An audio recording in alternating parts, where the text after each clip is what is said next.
Hey guys, how's it going? Ches back again with another episode of Mission Maracana here on Xbox One. It's the World Cup Road to Glory, and today we're tackling the quarter-final to start off with. We'll see if we can get through, but as always, if you want to pick yourself up some Ultimate Team coins, then head over to FUTcoinking.com. There's a link in the description, and if you use the code CHES at checkout, CHES, you can get yourself an extra 5% off your coins, and they will arrive instantly because it's an automated service.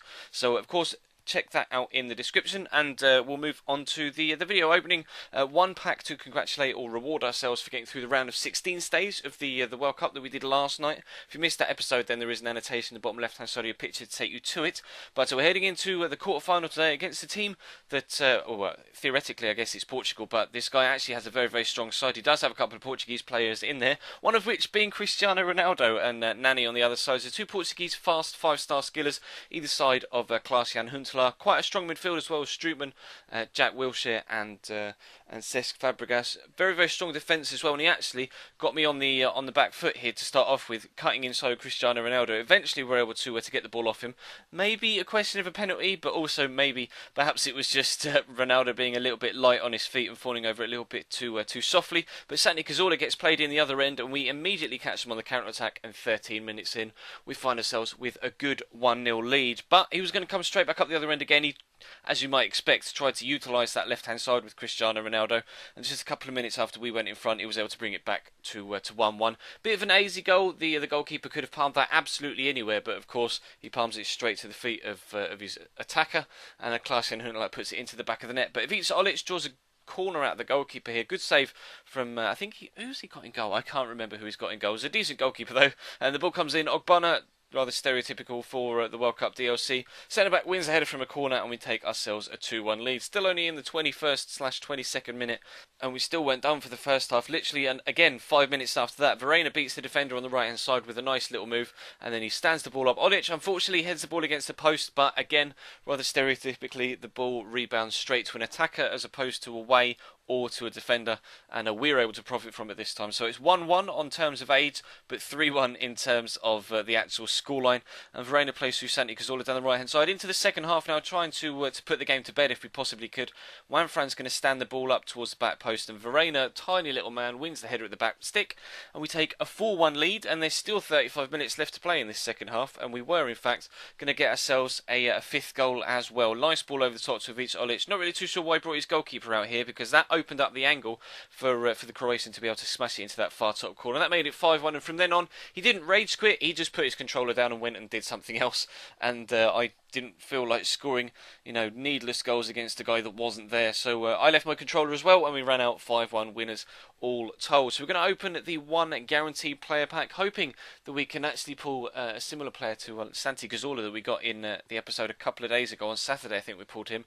So if we could get a decent player in this pack, then that would be very, very good. Unfortunately, though, it's only a centre-back, and it's one that we've already got. It's Mosquera, the Colombian centre-back, already in our South American team, and it's in fact a position that we're looking to strengthen before we go back to that South American side, because we don't have a very strong defence in that team. But because we won our quarter-final game, we're going to open two 5k packs, hoping to improve the European side and or the South American side that we're trying to build to go back to. And unfortunately, in the first pack, there wasn't really anything of any particular note, and it was kind of the same with the second one as well. A couple of CONCACAF players, a couple of Mexicans, in fact, and but unfortunately, neither of them are of any particular ability. So we're going to go into the semi-final, and I actually put on squad fitness. So it says there I've got 5, and then I go into it and it says I've got 7. Not really too sure what that's all about. We put a squad fitness on, and we're actually going to play the exact same team that won the quarter-final 5-1 after a rather resounding victory against a very, very strong side. I would have felt bad if I replaced any of them going into this game. So I put a squad fitness on so they could all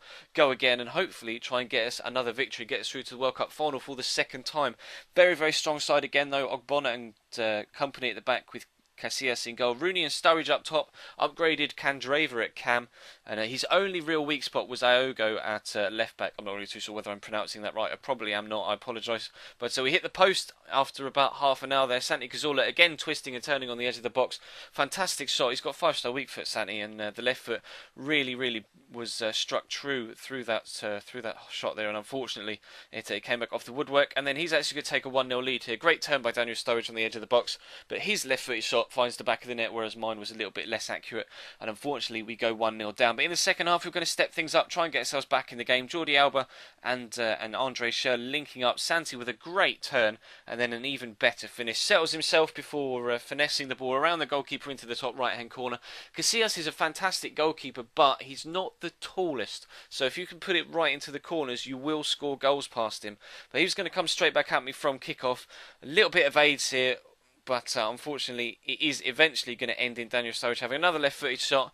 And of all the goalkeepers to make a mistake like that, I wouldn't have expected it to be Manuel Neuer. I was so disappointed. The ball rebounded back to his striker, or back to one of his players 3 times in that move, and then Manuel Neuer palms the ball into the bottom corner. I was so disappointed, but the ball rebounds about on the edge of the box here. Eventually we get a shot away. Andre Schürrle draws a good save out of Casillas, and we pick up another corner.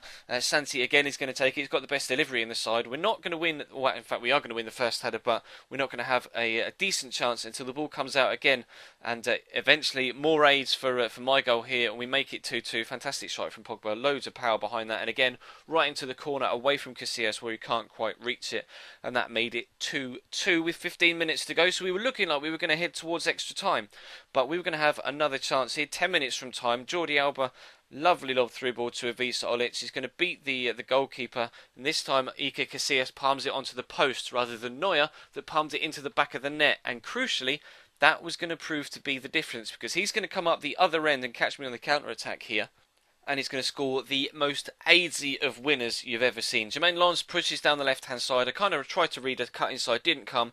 Crosses the ball in. Both defenders miss it. It hits one of them on the back. Shot from Daniel Sturridge is well saved, but the goalkeeper and the defender fall over each other, and Sturridge runs in 83rd minute. And that scores the AIDSiest of goals we've actually probably had in this series, and unfortunately it's the one that knocks us out of the World Cup in the semi-final stage and denies us getting through to the final for the second time. So a Sturridge hat-trick was enough to see us out this time, and I was particularly pissed off about that, and I made my feelings known in the Skype call I was in last night. And as you can see, we get another 3,000 coin boost and a World Cup pack. But unfortunately, that's going to bring this particular episode to a close on a rather sour note. But we'll come back on Wednesday night, and hopefully we can get ourselves a couple of good wins in the group stage. We'll open 3 packs to reward ourselves for getting to the semi-final again in Wednesday's episode.